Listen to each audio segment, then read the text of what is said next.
Muy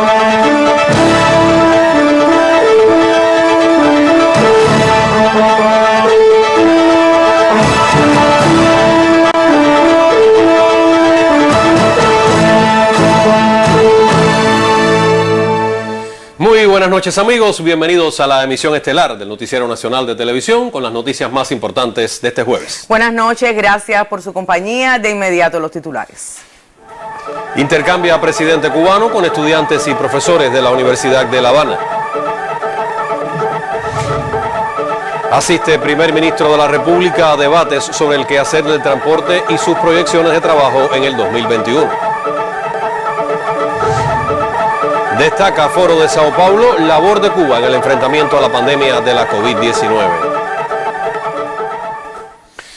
Y en este año de batalla frente a la COVID-19 se rompieron barreras entre la academia y la sociedad. Esto lo afirmó el presidente de la República de Cuba, Miguel Díaz-Canel Bermúdez, en diálogo con estudiantes y profesores de la Universidad de La Habana.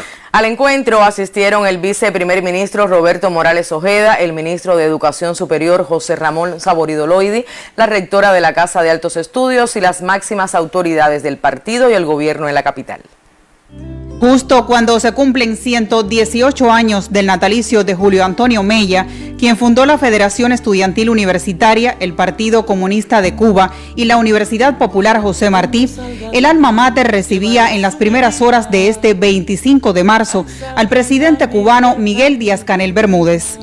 Llegó como compañero y alumno en un diálogo de creación con estudiantes, investigadores y profesores. Recibió el reconocimiento de la rectora y el sello de la Universidad de La Habana.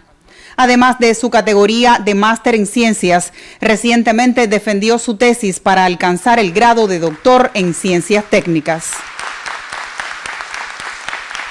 La rectora Miriam Mikado dio a conocer la manera en que esta universidad de casi 3 siglos se ha sumado a la batalla de Cuba frente a la pandemia. Hoy estamos trabajando con el FINLAC en la coordinación de todos los vacunatorios que están haciendo el ensayo clínico de Soberana 02. Aquí están varios de los coordinadores de los municipios que están asumiendo una responsabilidad tremenda para que ese ensayo quede bien.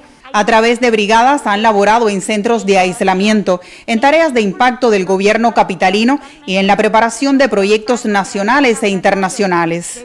Historias de vida y enseñanzas de este año de enfrentamiento a la COVID-19 fueron compartidas con Díaz-Canel por estudiantes y profesores. Nosotros tuvimos la oportunidad de crecer como profesionales, apoyando al desarrollo de un país para sacarlo adelante, pero también al crecimiento profesional y humano de nuestros estudiantes.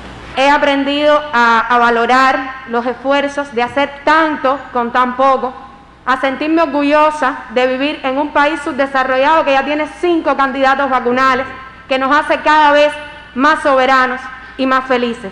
Agradecimiento recibido por estos jóvenes que han dedicado interminables horas en centros de aislamientos. Convocados por el presidente en este diálogo, también comentaron la manera en que pudieron aportar cuando problemas de organización interfirieron en el correcto funcionamiento de estos lugares.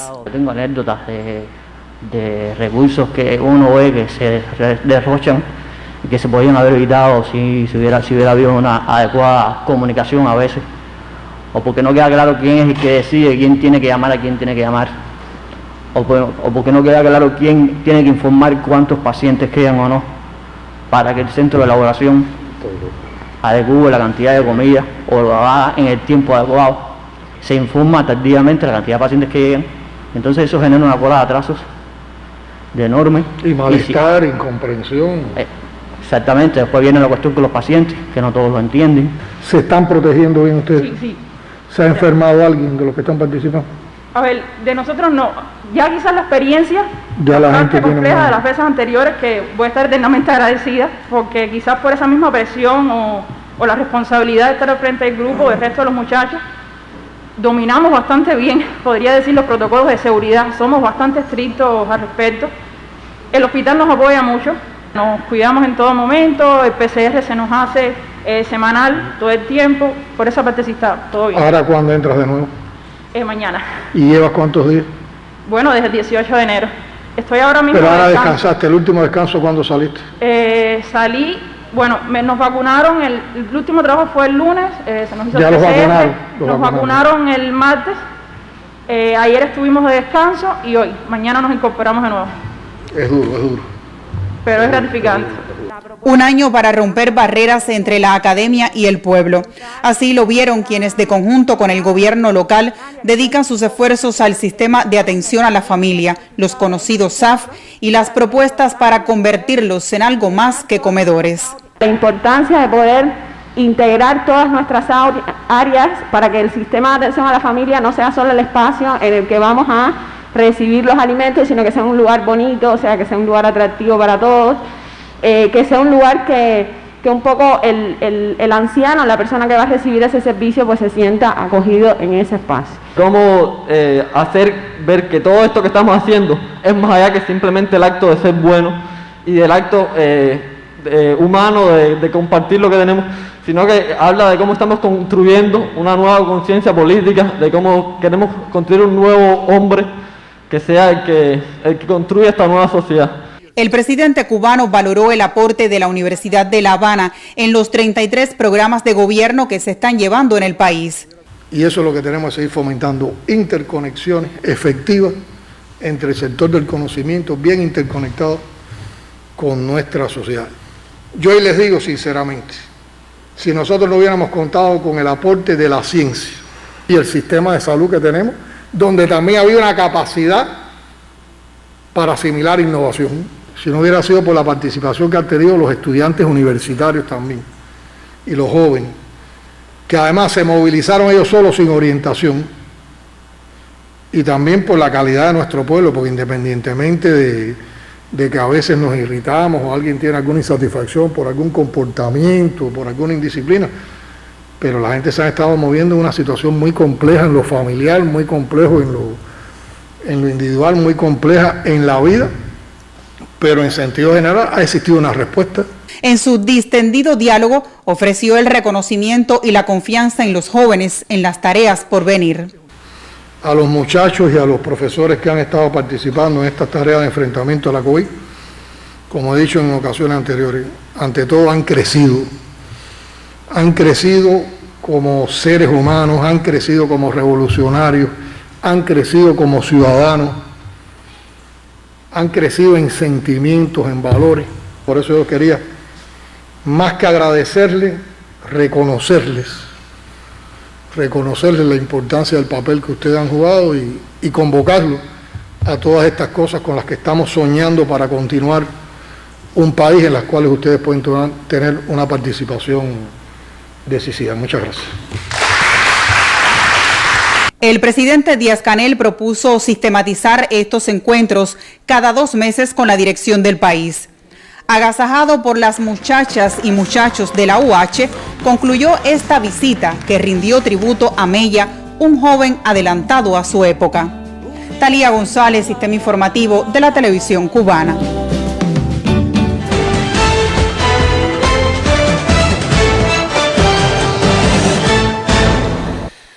Como de costumbre, echamos un vistazo a la actualidad internacional. El presidente de Venezuela, Nicolás Maduro, aseguró que no permitirá la entrada al país de ninguna vacuna que reporte efectos adversos severos.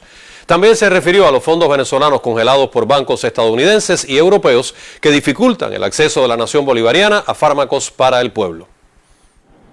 Hemos informado con suficiente tiempo al mecanismo COVAX de la Organización Mundial de la Salud y la Organización Panamericana de la Salud la solicitud que hemos hecho para la liberación del dinero secuestrado en el Banco de Inglaterra, y en el momento en que se produzca, bueno, Venezuela ha autorizado un conjunto de vacunas que son las que van a entrar al país.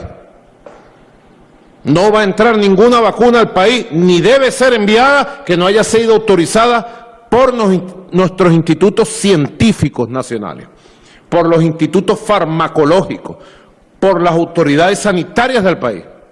No vamos a traer ninguna vacuna que esté causando estragos en el mundo. No voy a nombrar a ninguna. Solamente van a venir las vacunas comprobadas científicamente en Venezuela, que son seguras para nuestro pueblo. El vicepresidente de Brasil, Hamilton Mourão, declaró este jueves que el número de muertes en la nación sudamericana por la COVID-19 superó el límite del sentido común. Las declaraciones de Mourão son un día después de que el país superó los 300.000 fallecidos por la enfermedad. El vicepresidente se refirió al nuevo comité permanente para enfrentar el coronavirus. El grupo de expertos lo anunció el mandatario Jair Bolsonaro, obligado a bajar el tono por el actual rebrote. Mourão manifestó su rechazo al confinamiento nacional y aseguró que esa responsabilidad es de gobernadores y alcaldes locales. El presidente de Estados Unidos, Joe Biden, anunció este jueves durante una conferencia de prensa que anunciará su candidatura para las elecciones de 2024. Contrario a lo que alegan varios opositores, el presidente estadounidense aseguró que su plan es postularse para la reelección. Biden se mostró esperanzado de que Kamala Harris continúe como vicepresidenta junto a él en otro mandato. También subrayó que es prematuro planificar la campaña con 3 años y medio de anticipación.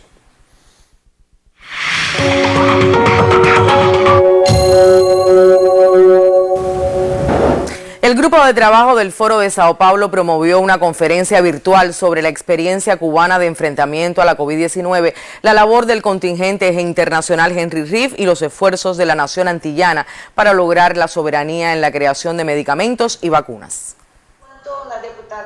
De hazaña calificó la secretaria ejecutiva del Foro de Sao Paulo, Mónica Valente, la existencia de los candidatos vacunales que hoy convierten a Cuba en el país de Latinoamérica y el Caribe con mayor avance en el tema, pese a enfrentar la isla un bloqueo de más de 60 años.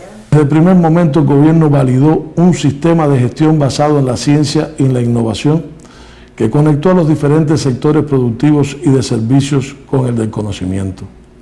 Como respaldo para su implementación, contamos con las capacidades creadas en todos estos años de revolución en términos de infraestructura y capital humano. Cuba garantiza la producción de 22 medicamentos empleados para enfrentar la COVID-19 en el país. En un inicio contábamos con 4 laboratorios, en este momento con 23 laboratorios de biología molecular y los insumos para desarrollar este sistema de PCR lo hemos estado trabajando, ya hemos ido sustituyendo las importaciones. En referencia al estado actual de desarrollo de los candidatos vacunales contra la COVID-19, el director general del Instituto Finlay de Vacunas, doctor Vicente Vélez, comentó.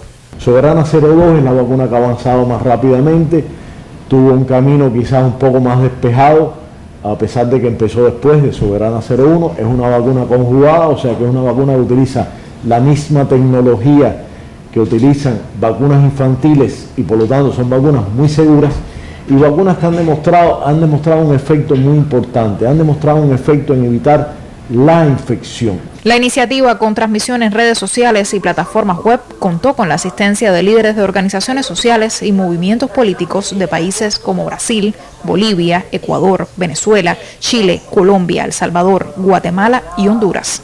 Aprovecho también la ocasión para agradecer al gobierno y al pueblo cubano por toda la ayuda que han prestado al pueblo brasileño a través del programa Más Médicos, que durante mucho tiempo sirvieron al pueblo brasileño y que hoy nos hacen mucha falta en el enfrentamiento a esta pandemia.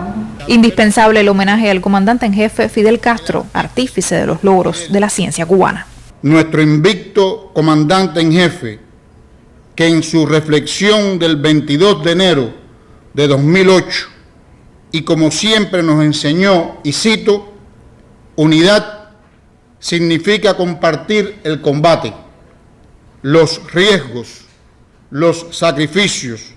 Cuba por la vida, la ciencia y la inteligencia al servicio de la humanidad. Jennifer Subizarreta Arias, Sistema Informativo de la Televisión Cubana.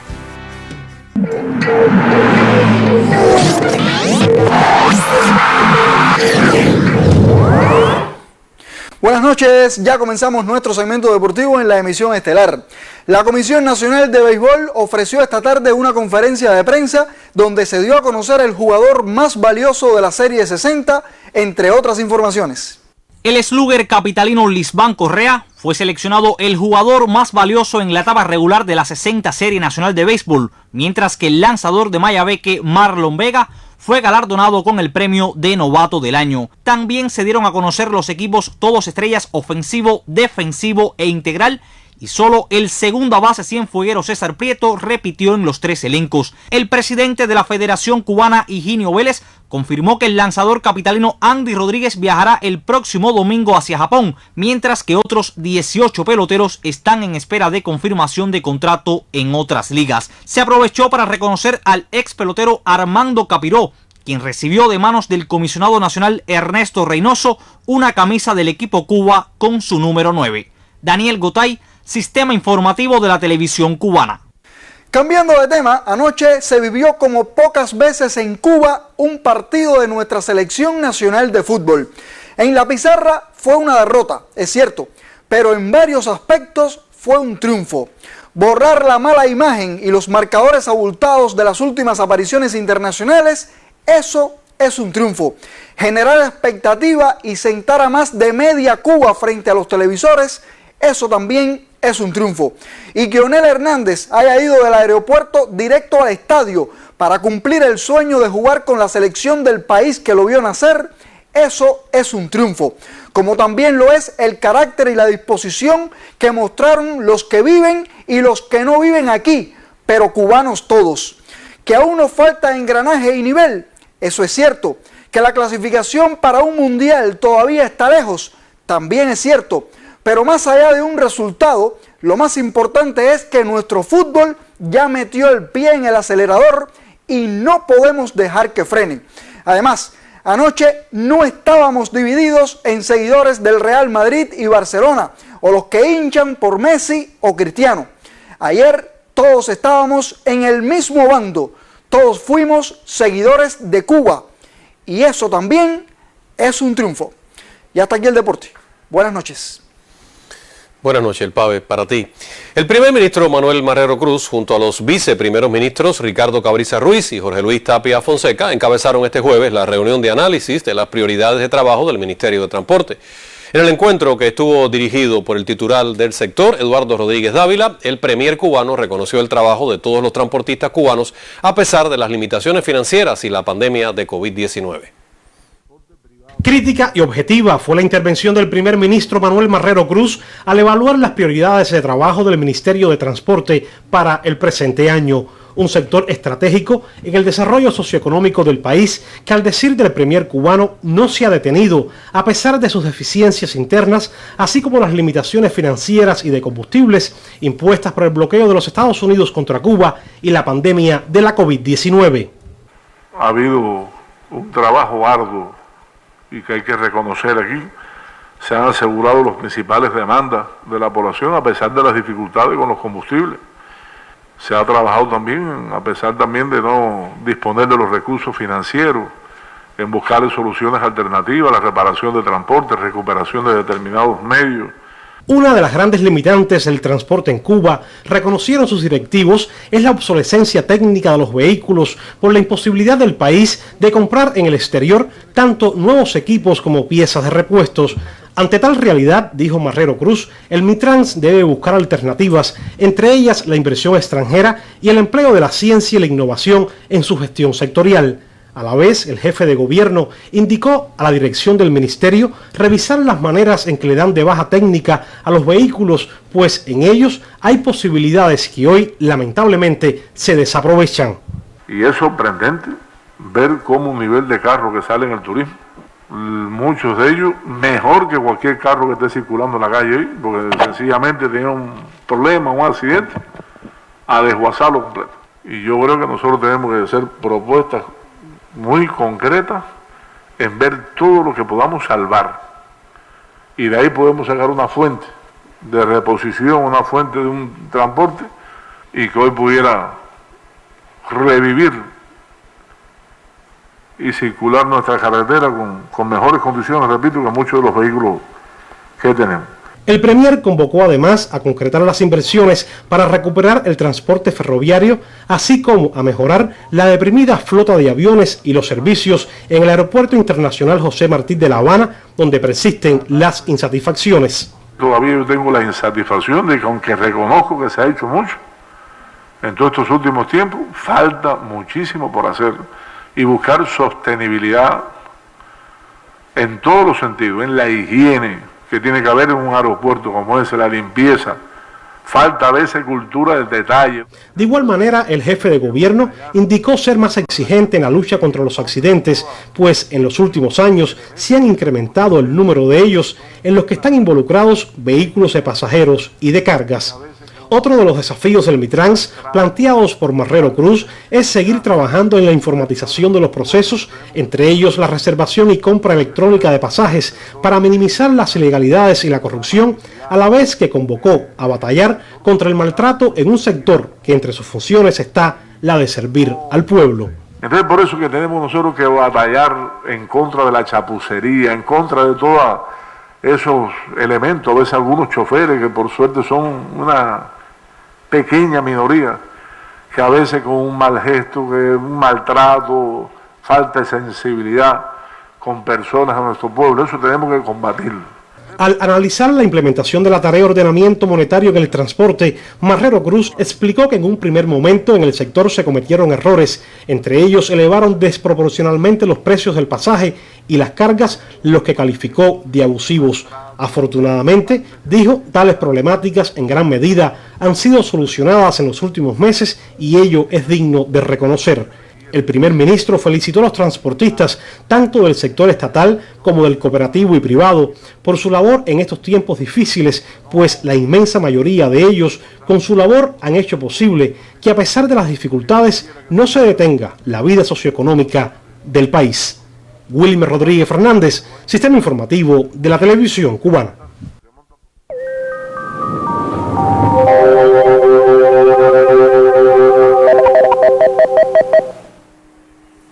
Buenas noches. Hoy hemos tenido un día con mucho calor y aisladas lluvias, y es que Cuba se mantiene bajo la influencia de las altas presiones que se mantienen sobre el nordeste del Atlántico e influye sobre la parte occidental un flujo del sudeste débil que eleva considerablemente las temperaturas, y también se puede observar cómo se han incrementado los nublados hacia zonas del interior del resto del país debido al fuerte calentamiento del día y las condiciones vespertinas con gran inestabilidad, pero solo aislados chubascos se reportan en gran parte de nuestro país debido a la masa de aire seca y en general estable que influye sobre nuestro territorio, y por eso se pronostica para mañana un amanecer con poca nubosidad. Puede estar parcialmente nublado y nublado en ocasiones con aisladas lluvias en zonas de la costa norte del extremo más oriental del país. Por la tarde estará parcialmente nublado y se nublará en algunas localidades del interior con solo aislados chubascos y lluvias. Y en cuanto a la madrugada, las temperaturas mínimas estarán entre 19 y 22 grados Celsius, pueden ser inferiores en algunas localidades del interior y superiores en localidades costeras. Y el día, o sea la tarde, será muy calurosa con temperaturas máximas de 32 y hasta 35 grados Celsius, y puede haber valores superiores hacia zonas del interior de nuestro territorio. Y en cuanto a los vientos, soplarán del nordeste al este en el centro y el oriente del país con velocidades entre 15 y 30 kilómetros por hora, que pueden ser superiores en zonas de la costa norte con rachas superiores. Soplarán de región sudeste en la parte occidental con menor velocidad hasta 25 kilómetros por hora. Habrá marejadas en la costa norte oriental, oleaje desde Cabo Cruz hasta Punta de Maicí, poco oleaje en el resto de los litorales, que se incrementará a oleaje en la costa norte occidental en la tarde. Y para los próximos 3 días se mantienen con poca variación las condiciones meteorológicas, con mucho calor, días calurosos con temperaturas máximas de 33 y hasta 35 grados Celsius y escasas lluvias. Esto es todo en cuanto al tiempo. Que tengan un feliz día y hasta mañana.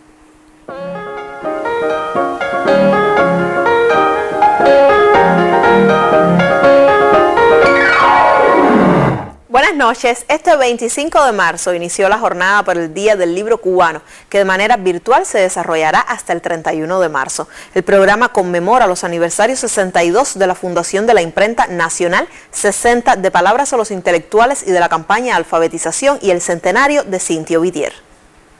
En su intervención, el presidente del Instituto Cubano del Libro, Juan Rodríguez Cabrera, se refirió a la compleja circunstancia en que se desarrolla esta jornada, pero resaltó la importancia de convocarla. Nadie dude que el libro en Cuba posee hoy trabajadores y cuadros con experiencia y profesionalidad, comprometidos con la política cultural de la revolución y con disposición de seguir batallando por hacer mejor lo que nos corresponde para poner en manos del pueblo lector formado por la revolución lo mejor de la literatura cubana y del resto del universo.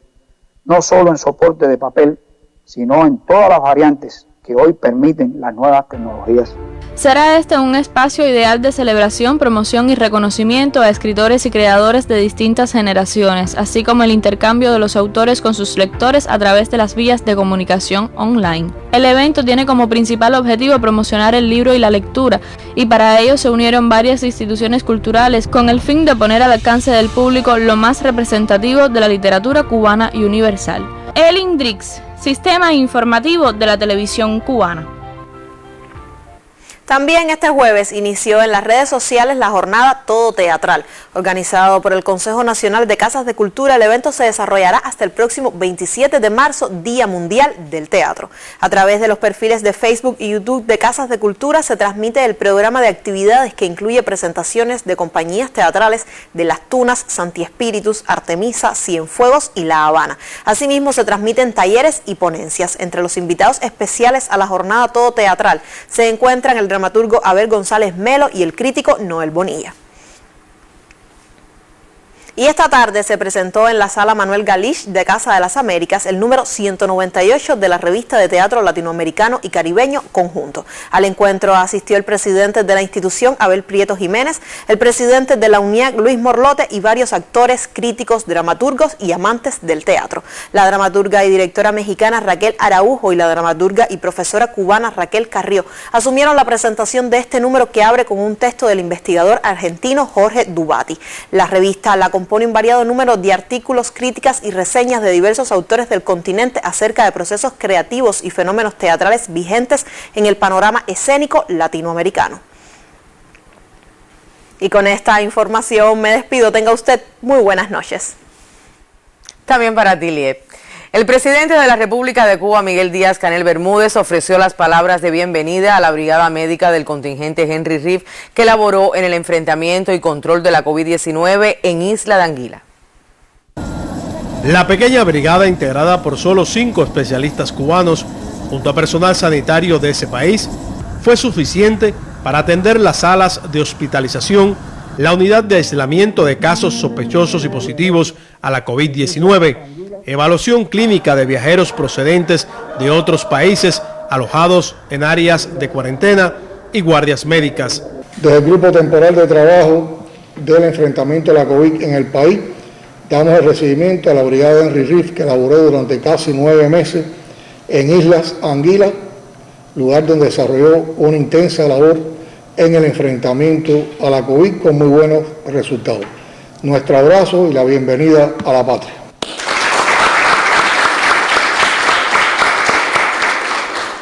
Autoridades sanitarias británicas y de Isla de Anguila reconocieron la excelente labor del personal médico cubano en sus 9 meses de enfrentamiento a la pandemia en esa pequeña nación de solo 18.600 habitantes. Nosotros nos estamos yendo 9 meses después de llegar a ese país con 0 transmisión local de coronavirus, con 0 pacientes fallecidos, y realmente ha sido un trabajo intenso. 2 miembros de la brigada integraron el comité de expertos que asesoró al Ministerio de Salud en la planificación y cumplimiento del plan de vacunación masiva anti-COVID-19. Los 5 galenos cubanos atendieron en Isla de Anguila a cerca de 700 pacientes, realizaron 6.000 procederes de enfermería y participaron activamente en la toma de muestras para el diagnóstico de la COVID-19. Hasta la fecha, Cuba ha enviado 57 brigadas médicas del contingente Henry Reef a 40 países de todos los continentes para el enfrentamiento al nuevo coronavirus, de las cuales cerca de una veintena regresó al país. Adán Morel, Sistema Informativo de la Televisión Cubana. Finaliza así la emisión estelar de jueves. Por su atención, muchas gracias y buenas noches. Muy buenas noches, cuídense mucho, nos vemos mañana.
En octubre comienza el florecimiento progresivo de 3 plantas silvestres que en Cuba son las que más aportan néctar para que las abejas produzcan la miel.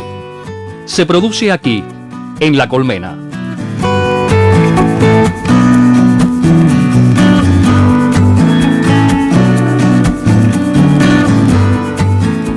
Las abejas pecoreadoras aspiran con su trompa el néctar y lo cargan en su buche. Vuelven a la colmena y lo entregan a las obreras jóvenes del nido, quienes a su vez lo almacenan en sus buches para luego regurgitarlo repetidas veces. De ese modo, el néctar es concentrado y enriquecido con enzimas y aminoácidos para transformarlo finalmente en miel. Luego el apicultor la obtiene con un acertado proceso de castra, cuyo pico se extenderá en Cuba hasta junio. Así, sencillo y rápido se cuenta un proceso que es complicado y que requiere de destreza, pero fundamentalmente de muchos conocimientos y preparación. Pero este proceso no acaba ahí. ¿Quieren conocer más? Acompáñenme.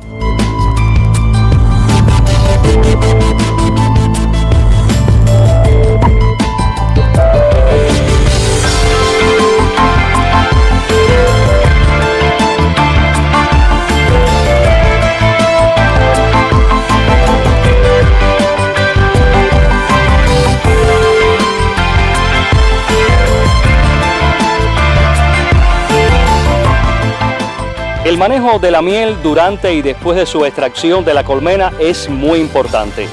De las acciones que realice el apicultor dependerá la calidad de este producto. El traslado y almacenamiento de la miel en los bidones también es un momento a tener en cuenta para que ésta no pierda calidad. Durante su traslado es importante evitar que los recipientes reciban golpes o desgarraduras, protegerlos de la incidencia de los rayos solares, lluvia y otras fuentes que pudieran contaminar el producto. Los medios de transporte deben estar limpios y secos. Ya en el almacén, los bidones se dispondrán bajo techo, protegidos de la luz solar directa, separados de la pared y techos, en locales limpios, secos y ventilados.